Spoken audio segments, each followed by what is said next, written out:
CWD, what is it? Where is it? Where did it come from? And how are we going to stop this? Also, we have exciting news in Oconto County today.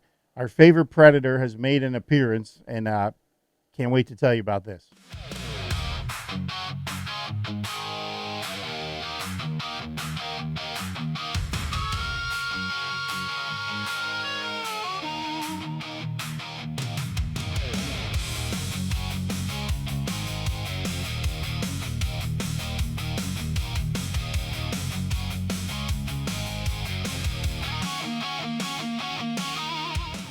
Welcome back to the Sportsman Voice. I'm Ken Sikora, your host.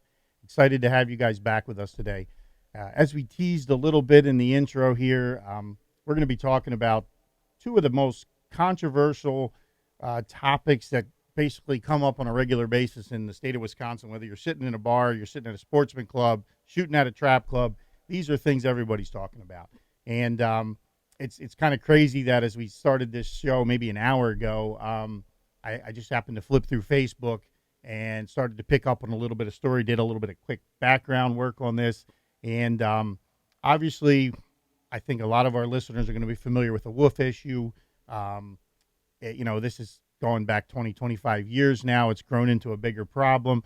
And one of the things that's happening in our state is as these wolves have evolved and multiplied, they kind of beat themselves out of house and home. And they've started to move. And we're starting to get reports in Wapaka, Marinette County, down in southern Shawano County.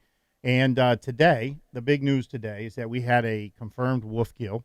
Now, the DNR is probably going to do a whole bunch of research, and they're going to tell us that it maybe was and it could have been something else. But I'm pretty sure at this point we know what this is. And it's a young calf. And if anybody's following the beef market right now, you know that a young calf, pretty much from the moment it's born, is worth minimum of $1,500. If it's a 6-8 week old, you're talking about $3,000 to $4,000. So a young calf has been confirmed to be killed just off of Route 32, County Road A, just south of Surrey, which is heading towards the southern part of the county. That's alarming. As the farther south you go, the more pets you get into, and people really value their pets. Obviously, people do not want to see their cats and dogs disappearing to wolves. And so that's a huge issue.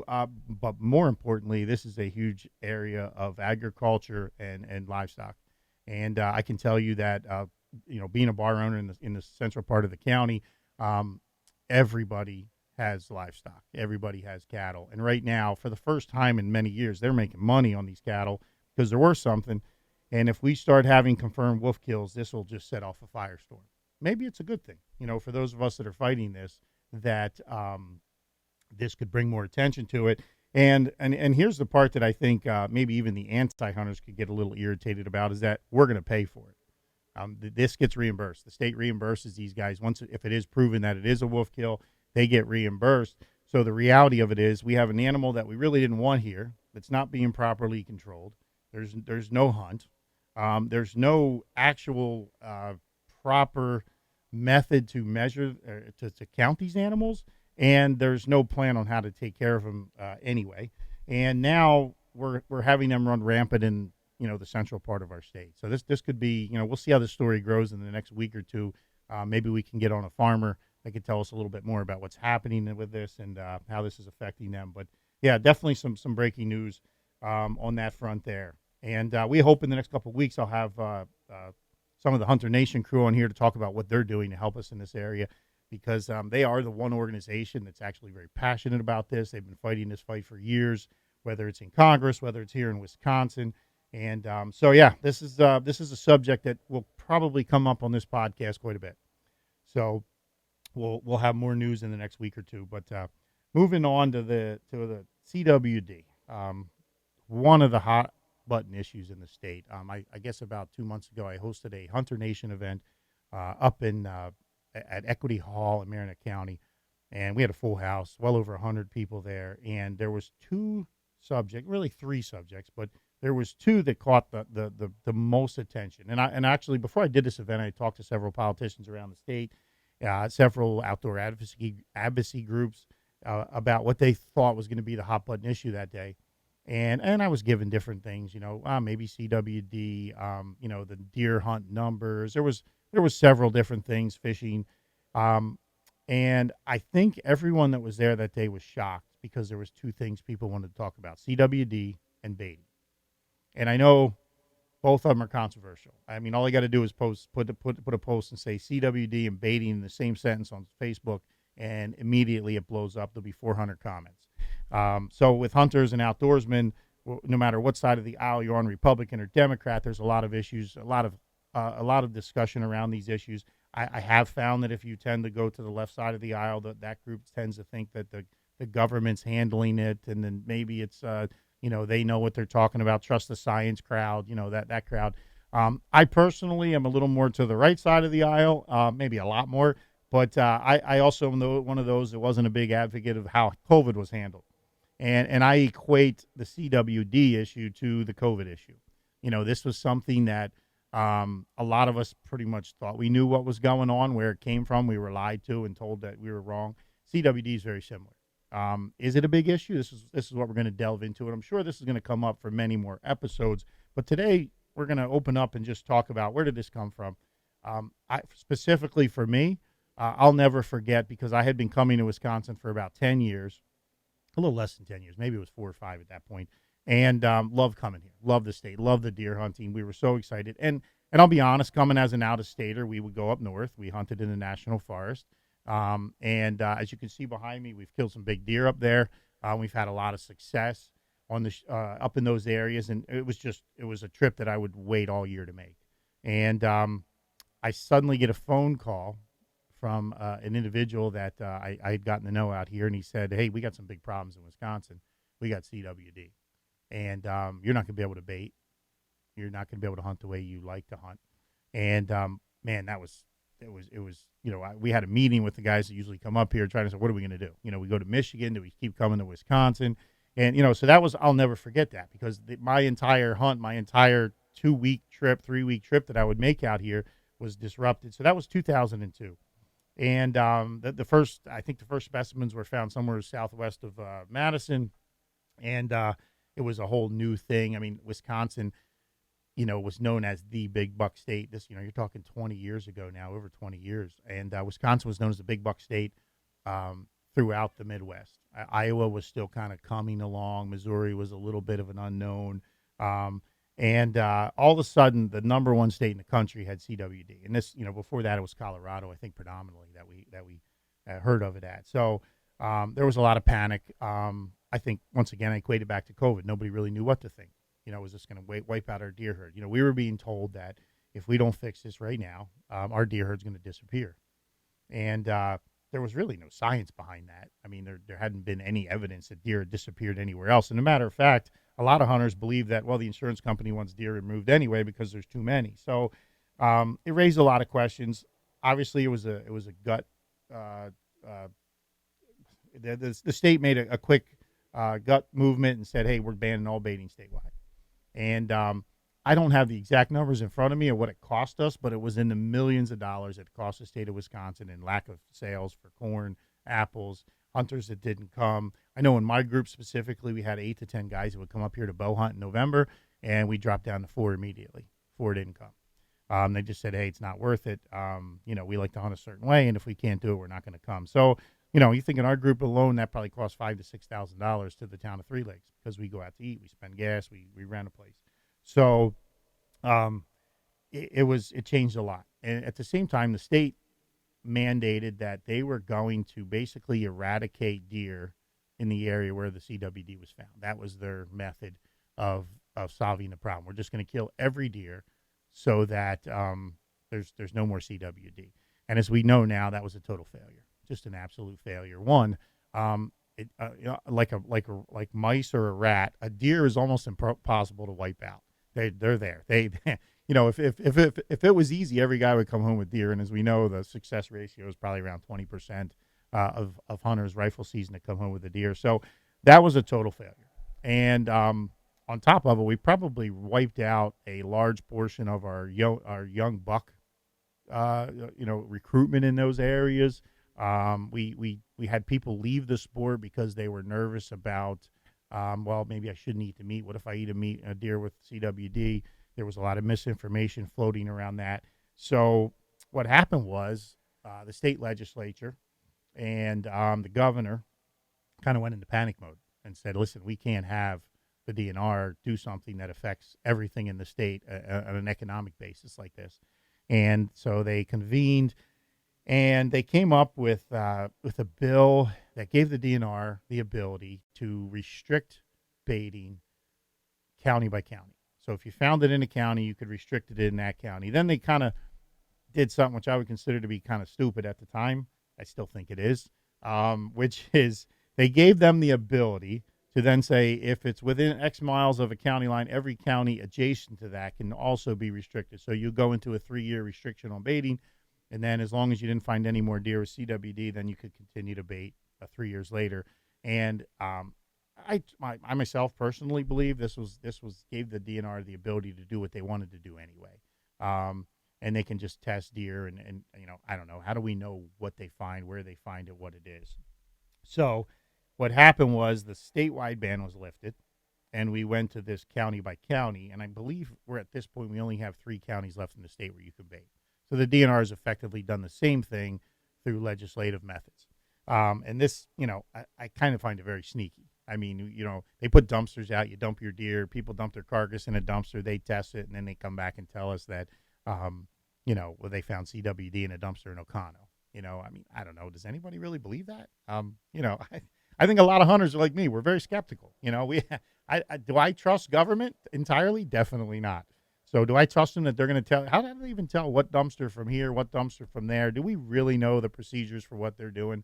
So this is all part of the factors into this. So here we are. It's 2026, and CWD is still here supposedly. Now, not only is it here, but it's spread throughout the Midwest. It's spread throughout the Southwest. I actually looked it up. It would be easier for me to tell you which states don't have CWD than which ones don't. And my personal opinion, but this is backed up by a lot of research by Dr. Deere, Ted Nugent, people that have spent millions of dollars researching this. Is it's basically just a money grab. You're seeing the DNR is getting massive amounts of money around the country to research a disease that may have been there forever. For all we know, this could have been here before the first settler ever touched this country. We don't know. It was found in Colorado by a college student who was doing a research paper, and in no way did that research ever prove that it was brand new or it had always been here. It may have just been something we found because we had a new method of scientific testing. And what's happened is the money immediately starts to pour in nationally. And there's organizations in the federal government that fund research for this, and colleges and the DNR get massive amounts of money, which anytime someone gets money for something, that drives them to continue to do more of what they're getting money for. So, the more DNR, the more you find CWD, the more money that flows in. I feel there's no interest in stopping the spread of this. And what's happened is states like Missouri, states like Iowa, figured out that, boy, if we had CWD here, we get money too. Everybody wants money, right? I mean, that's what makes the world turn, but these agencies are always looking for another way. And so this is spread. Once again, there's a question, is this real? Is this an organic thing? Is this something that was always there? There's also now all kinds of new theories about this. There's actually a theory that it's spread through alfalfa. We harvest hay bales. Obviously, the cattle industry, the horse industry drives this massive harvesting of hay, and they're moved all around the country. For example, there was a big drought in Missouri and Kansas and Oklahoma over the last 3 or 4 years, and massive amounts of hay were sold from northern Wisconsin down there. And there's some studies that show it's possible that the hay actually carries this prism that moves it somewhere else. And it's funny, if you look at the spread, it's spread south. I don't know if that's true or not. It's just a theory that's out there. But once again, who's responsible to prove these? Where does the money go? What do we do with it? One of the questions that I ask all the time, and that comes up with people, you can go on line, you can Google anything anymore, and put in there pictures of dead deer from disease. You will find thousands of pictures from another disease, a brain wasting disease, that's out there. And dead deer, they go down to the water, they die. You will find literally thousands of pictures. This happens every year around the country. It's because of a little midge, and it kills thousands of deer. And it's funny because the local game agencies really have no concern over this disease. We've basically been told there's nothing you can do. There's some private companies that add minerals to the water, and now there's actually some testing that say you could use ivermectin mixed in with bait that actually keeps this midge. It keeps them from getting this midge infected from it. But there's no money in that disease because it's been around forever. EHD, that's the name of it. And EHD, there's just no money being put into that. Whereas CWD, which is this mystery disease that we really don't understand anything about, is sucking the resources dry. And the question that I get all the time is, has anybody ever seen a dead deer from CWD? And I would have to say the answer is no, because we can't even prove that it died from that. We know what the effects of some of these other things are. We know what a deer looks like when it starves to death. We know what a deer looks like when it dies from EHD. They can't tell us what a deer looks like when it dies from CWD. On top of that, there's been studies that say it could take anywhere from 2 to 8 years for a deer to die. Well, I don't know about you guys, but there's not a lot of areas in the country where you can kill 5 to 7, 8, 9-year-old deer. So, Wisconsin, a good buck, a lot of times it's 3.5 years old. And so if it takes 8 years for that deer to die, is that really a problem? It's got a better chance of getting hit by a car, killed by a wolf, or killed by a coyote, or a hunter than it does dying of CWD at 7 years old. I'll be happy to kill a CWD infected deer at 7 years old. I'd be thrilled. So these are all issues that are come up with this, and it's troubling to me. We have to find a way to fight back against this. One of those ways is I've had the pleasure of talking to Congressman Tony Weed and Congressman Tom Tiffany, and there is massive amounts, like somewhere in the neighborhood of $11 million that was allocated to the state of Wisconsin from the federal government. We should immediately cut that money off, because if the money goes away, the research goes away, and a lot of us believe that this is not a real disease. Is it something that's there? It can affect animals? Of course it is. But, like anything else, people die of old age. We get disease. This happens. We do some research, but we don't stop everything we do, going forward. People know, let's be honest. People know we die, that drinking alcohol isn't the best thing in the world. But you can find the bars were packed this last week, and I was up north. There's people everywhere. It doesn't stop people. Why do we have to have an absolute that if we have something that may affect a deer, why are we changing everything, especially when we don't even know what's really causing it? How do they get this? So, these are just all these questions that arise in this subject. And we're going to delve more into this as we go forward over the next couple months, into some of these deeper questions. One of them would be, what's the effect of baiting versus food plots? Deer are a very herd-friendly animal. If you watch deer, for those of us that hunt, I'm sure most of you that are going to be watching this are big hunters. And, we put out licking branches. Every deer comes to that branch and licks it.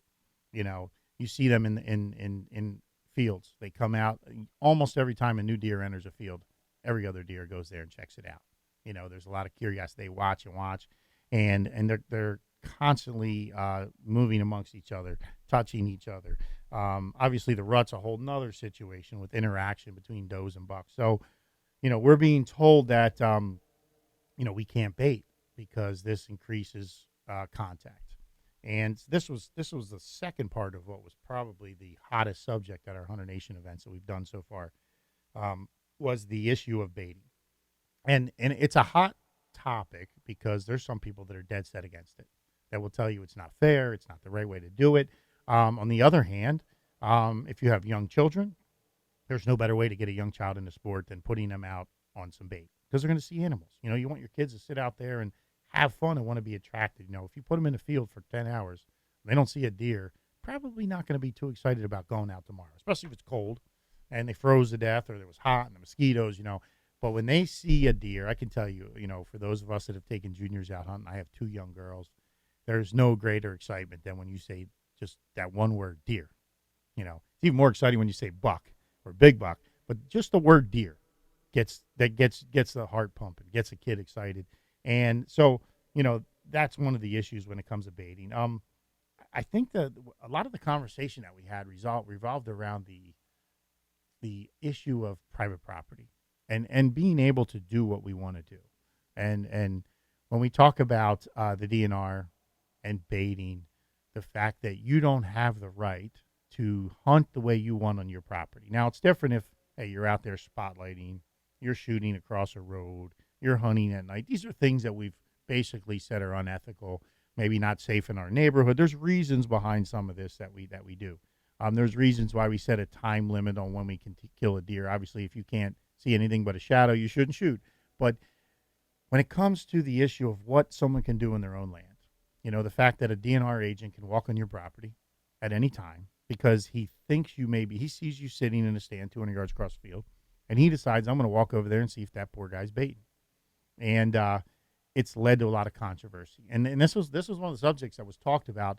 And I thought it was interesting because there was guys on both sides of the aisle, and I was extremely happy in this event that we didn't have any arguments about whether it was ethical or not. But the arguments were based around the fact of, do we have the right as citizens, as hunters in our state, to be able to hunt the way that suits us best? Some guys have 50 acres, 60 acres, 100 acres. You can go out and plant food plots. I can tell you personally, for the last 3 years, I was involved in a project in north central Missouri that a buddy of mine bought 1,200 acres, and we went in and took this property from really just a junk property into a prime hunting setup, right? And this was just there was 4 or 5 of us hunting there, and we put in probably 100 acres of corn, 80 acres of beans, turnips. Everything was specifically done. First, we had almost 200 acres cut out for these food plots, and then we planted them. There was other farm acreage there, and my buddy had everything planted, and we set up deer stands. And I can tell you, because I've hunted over bait, I don't think hunting over this food plot that I designed specifically to draw a deer to 30, 40 yards was any different than if I'd have put a bait pile in the woods. It really wasn't. We can have this fight all day long, and some people are very passionate on both sides of it, but at what point, this is one of these huge ethical questions that comes up. At what point do we allow the DNR to tell us what we can and can't do? I don't know how many of you watch Ted Nugent. This is a huge, passionate subject with him, and he loves to articulate this way better than I can. And on the subject of what is the government's role in our private lives, and so this was what a lot of the topic of that revolved around, which made me happy because I didn't want to see us fighting about this so much, but more so having a good discussion as what under what role could we or could we not do this? Under what role does the state, the DNR, have the ability to tell us that we, can't do something that it is very successful way of hunting? So these are just some of the issues that the CWD has affected. Now, when I look a little farther into this, and you look at these other states now, it starts to get very interesting. So, remember 2002, Wisconsin, one of the first big buck states in the country, and hunters started to leave. Guys started to go to other states because they didn't want to deal, whether it was the regulations, whether it was the fact of certain parts of the state that decimated the deer herd, whether it was they liked to bait, whatever the reason was, other states started to become more attractive. And obviously, one of our neighbors to the west is Iowa, which has done an unbelievable job with their deer herd over there. They have a different program than us. One of the things that they do that we don't is they stagger their deer season. I believe it's 6 seasons they have. You can apply for tags throughout 6 different seasons. And so it's a mistake in that people say, well, they don't have as many hunters. That's why it's good over there. It's actually not true. They have the same number of hunters that we do. The thing they do different is they stagger their seasons. And they spread those hunters out over 3 to 4 months. And you can only get a tag, you can always get a tag in the late season. Very hard to get a tag in the early season.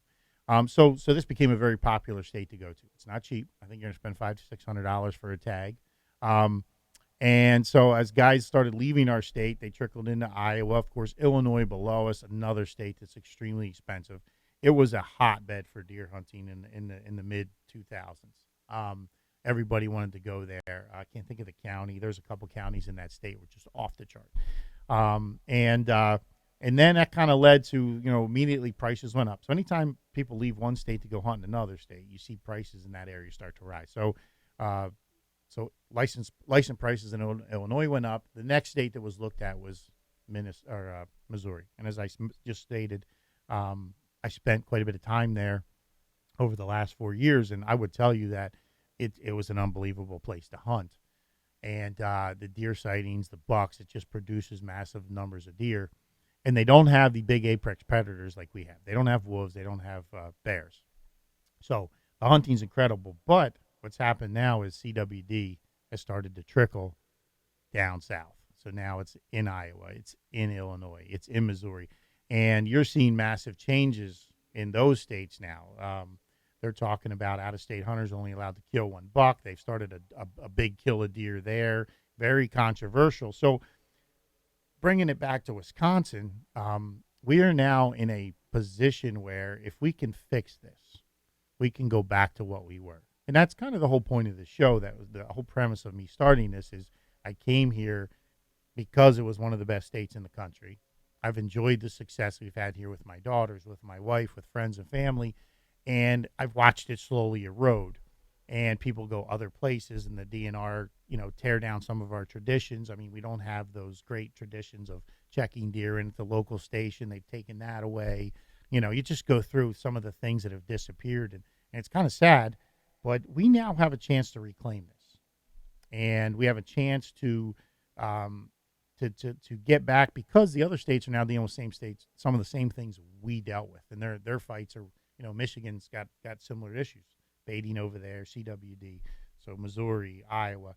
So bringing that back to Wisconsin, we are in a position, whether it be the deer herd, the CWD issue, the wolf issue, where we have a massive election now coming up this year.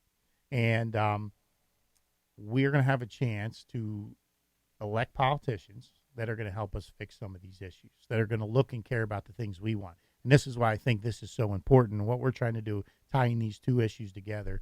A lot of us are hunters, and I hear this all the time. Well, I don't want to get involved in politics, and I don't have time for that. And unfortunately, prime deer season is also, that first Tuesday in November is the best time to be in the woods. It's also election time. But we're going to have an opportunity this year to elect politicians that are passionate about these issues. We're going to bring in the next 3 to 4 months guys like Romaine Quinn up north, who's a hunter, who's a farmer, who understands these issues that we're talking about. Tom Tiffany, who's running for governor, who has been the fighter with the wolf issues, whether in Congress or here in Madison, and he understands it. He grew up on a dairy farm. He had an outdoor business up north, and he's seen the devastating effects the wolves have had on not only the deer herd but the hunting public up there. And these are things we're going to have to start paying attention to. And I hope I don't lose some of you as we go into this, because we're at a crossroads right now. Wisconsin's at a crossroads. We've dealt with this now for almost 24 years in CWD. We've dealt with the wolf issue probably a similar amount of time. And it's time that we fix this. It's time that we have some new conversations about how did we get here, and, what political things affected this. Because, as much as we want to say, well, hunting's hunting, fishing's fishing, and politics are politics. No, they're all interchanged. Your seasons are set by people that are appointed by politicians. And we're going to be delving into that, because if we don't start paying attention to this, the issues we have with CWD, with the wolves, the fisheries that are closing, these are going to continue to get worse, because there are people that are using these issues as wedge issues, and they're driving this in here to discourage hunters to get, they've realized that when you throw the word out there, disease, some people quit hunting. Some people back away, and they're like, whoa, I don't want to get that. I've had people sit in my bar and say, I no longer eat deer meat and I don't hunt because I'm a little worried about CWD. I'm not going to take a chance. And so there are people in the world right now, there's lots of them, that are against what we do, are against the sports we love. And if we don't start fighting this, and if we don't understand the problem from the hunting fishing end, and then how that equates to the political end, and what we're going to have to do to make sure we keep what we have. because we're at risk of losing it. I mean, one of the scary things is some of the numbers that have come out. I mean, we're less than 10% of the population outdoorsmen in the state of Wisconsin. There's a huge growing number of people that are enjoying the outdoors, but they don't hunt and fish. They have different goals than we do. And I'll give you a great example. We're dealing with an issue in Oconto County right now. We have a state forest up there that actually I think it's a county forest that has two big recreational areas. It's called the Michickany Forest, and one half of that forest is dedicated towards winter skiing, cross country skiing. And they have an awesome setup. I mean, they have trails cut out there. They have parking places for this, and it's used heavily. Snowmobiles go through the whole property in the winter as they travel between Oconto Falls, Abrams, Swamico. And then there's another large portion of this that is set aside for equestrian. And the horse, there's a club up there that runs the horse trails that they have, and they do this, and it's all great, right? I mean, both sides, I'm in favor of both. The problem we have is they're logging this piece of woods, which is needed. It's needed for there's dead timber. You know, if you're riding a horse out, we have my family has horses, and the last thing I want is a tree to fall on my wife while she's riding a horse. So they're in there clearing out dead wood. They're also clearing out old trees or clearing out certain timber that's high value, and it's important for wildlife management, right? So the fight that we've had this last 2 or 3 weeks, we actually had a meeting up in Oconto yesterday about this, is over the issue of the skiers who want no logging at all. They're not hunters. Whether they're fishermen or not, I have no idea, but they're not hunters. Most of them are not a hunting group, and they want to eliminate all the logging in the park or all the logging in the forest, and it's killing their view. They want everything to stay the way it is. They have no care for whether forest regeneration needs to happen. They don't care if the grouse is any better, if the deer hunting's any better. The other side, we have the equestrians, which I would say probably 60 to 70% of the equestrians that are in that park are outdoorsmen hunters also. And they understand that this needs to happen. This makes for a better forest. Their only concern is their trails are kept open and they're able to use them in the summertime. And so it lays out this problem that we have in dealing with issues that have to do with the outdoors. We have a much bigger public that enjoys the outdoors but doesn't understand what's important for hunting, what's important to have more deer, what's important to have more grouse, versus the people that understand what it is and just want to be able to enjoy it as they go. And it's important that we discuss these issues, that we talk about them, that we bring them to the table and figure out a compromise, because otherwise we're going to slowly continue to lose ground. These people that enjoy the outdoors like we do but don't hunt and fish have no understanding of why that's important to us. So going forward, this is going to be a large part of what we're talking about. How do we differentiate between politicians that are going to help us and politicians that aren't? How are we going to differentiate over the different subjects that create controversy in the hunting world? You know, some of the topics I want to tackle as we go forward when we get into bow hunting, or the crossbows versus the longbows versus these fights that we have. We have to find a way to come together as hunters and understand that whether it's CWD, whether it's the wolf issue that popped up today in Oconto County, that all of this it affects us.